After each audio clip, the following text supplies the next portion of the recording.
Neoliberalism is a dangerous economic ideology. Dangerous in the sense that it's an economic system that creates massive inequality and all kinds of social problems that the market fails to correct. There's a lot of jargon that gets used, and it's not always clear that all these labels make perfect sense. Neoliberal economics, Trussonomics, Thatcherism, Reaganomics, supply-side economics, trickle-down economics. More or less, these are all labels for economic ideas advocating free markets. There isn't a consensus on some of these terms. For example, it tends to be left-wing academics that use the term neoliberal or trickle-down economics. Those actually advocating neoliberal economic ideas wouldn't usually use these terms, but they would use the term supply-side economics. I've done a separate video on Liz Truss's economics. Truss is not really that important in the history of neoliberalism, but she is currently the most vocal advocate of this ideology. I think that most people would agree that neoliberal economics goes with a right-wing view of the world.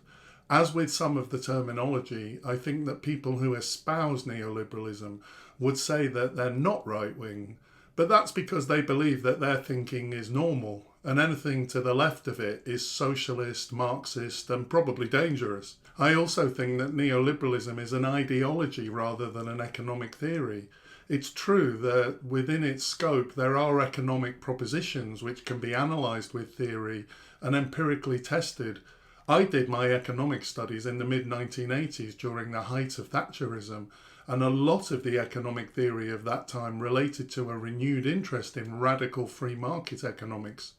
But to the extent that there are economic propositions in liberalism, I would say that the economics follows the ideology.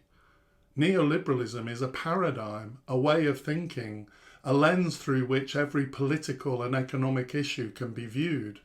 Of course, many of us think within a paradigm. My economic ideas are way to the left of neoliberalism, and I'm probably just as guilty of starting my analysis from an ideological position.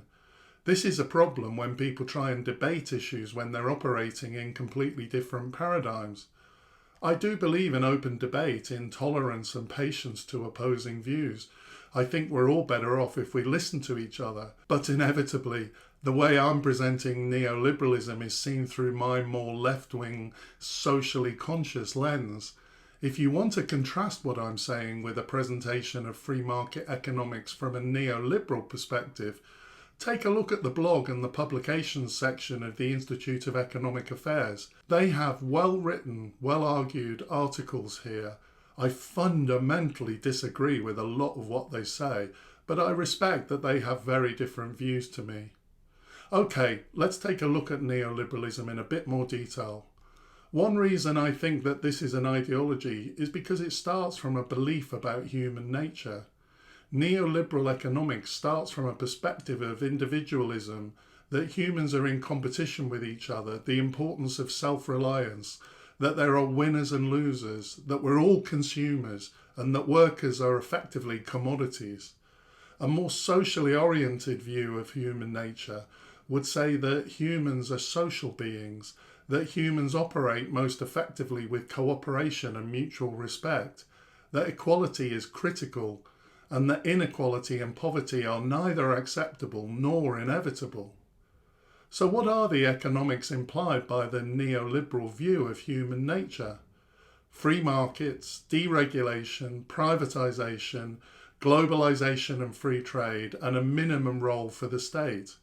The key belief is that market competition, driven by individual self-interest, leads to an optimal resource allocation and economic efficiency. As I said earlier, those who hold these views tend not to use the term neoliberalism. Instead, they talk of supply-side economics, reducing the role of the state, low taxes, minimum regulation, allowing the economy to be more productive, creating growth from the supply side rather than demand side through government spending. We sometimes hear the term trickle-down economics. Again, this tends to be mostly used by left-wing academics and critics of neoliberalism. But what do people mean when they use the term trickle-down economics? If we allow individual actors the freedom to be entrepreneurs, they'll be more productive and create wealth to the benefit of the whole economy. The argument would be that the benefits of their wealth and the productive uses of it will trickle down to the wider economy. As I said, neoliberals wouldn't put the argument this way. They would argue that it's about creating the conditions for those who work hard to gain the rewards, providing the right incentives for everyone to be productive. I think this is rubbish. The idea of trickle-down effects is the articulation of a key implication of this economic approach. Neoliberalism always ends up with massive inequality. The rich get rich and the poor get poorer. The only way a neoliberal can sit comfortably with the fact that many people are very poor in a neoliberal economic system is that somehow the poor will benefit from the rich getting richer. That allowing the rich to get more wealthy is somehow to the benefit of the whole economy. This is one of the massive problems that I have with neoliberalism and why I think it's dangerous. There's an implication that if people are in poverty, it's ultimately their own fault. In a free market, they're free to work hard and get the benefits of their work to build up their own wealth. This is what a neoliberal would say. This sounds good, but it's so deeply flawed. We don't have equal opportunity in this country. Neoliberal economics advocates a race where there'll be winners and losers, but certain groups of people have a massive head start, and other groups of people have to start further back than the start line. We certainly do not have equality of opportunity in this country. Even if we did have equality of opportunity so that everyone can get rich if they try hard enough, there'll still be losers.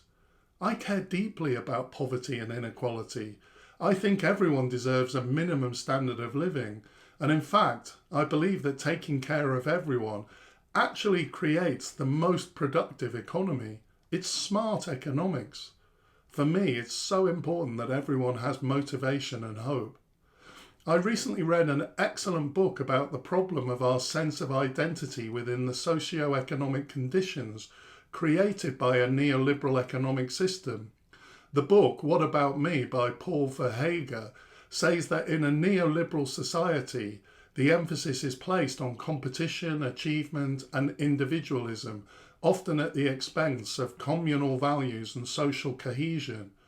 Verhaeghe says that this framework leads to the development of mental health issues, including depression and anxiety orders, and exacerbates issues like hyperactivity, ADHD, and eating disorders.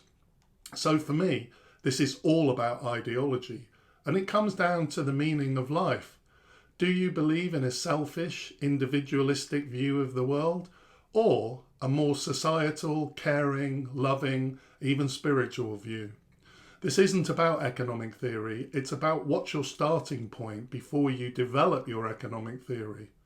Let me just finish by saying that I have absolutely no problem with people that work hard benefiting from their hard work. I have no problem with people getting rich. But I don't think there's any consistency between this and a more humane, socially conscious approach to economics. Call me an optimist, but I would love rich people to feel a sense of collective belonging to the other human beings in society. In this scenario, the gross inequalities created by neoliberalism become unacceptable.